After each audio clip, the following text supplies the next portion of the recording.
Welcome back to the channel. Today, I'm going to show you an incredibly easy way to connect Zoom to Google Drive.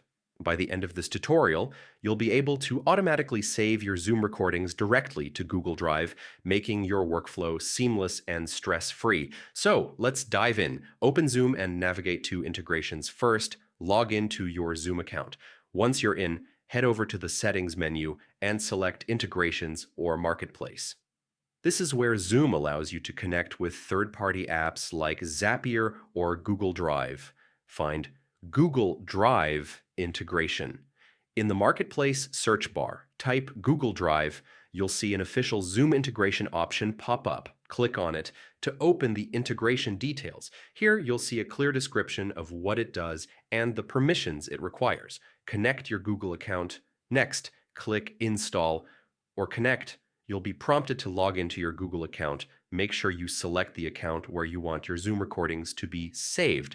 After logging in, grant Zoom the necessary permissions to access your Google Drive. This is essential for the integration to work. Configure recording settings.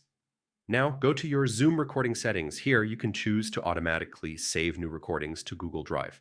You can also specify a folder or create a dedicated one for your Zoom recordings to keep things organized. This ensures every new recording is directly uploaded without you lifting a finger. Test the integration. It's always a good idea to test it. Start a short Zoom meeting, record it, and check your Google Drive. You should see the recording automatically appear in the folder you selected. And just like that, your Zoom meetings are safely stored in the cloud, accessible from anywhere. And there you have it. Connecting Zoom to Google Drive is that simple, saving you tons of time and keeping your recordings organized. If you found this tutorial helpful, make sure to hit the like button, subscribe for more tech tips, and drop a comment if you have any questions. Thanks for watching, and I'll see you in the next video.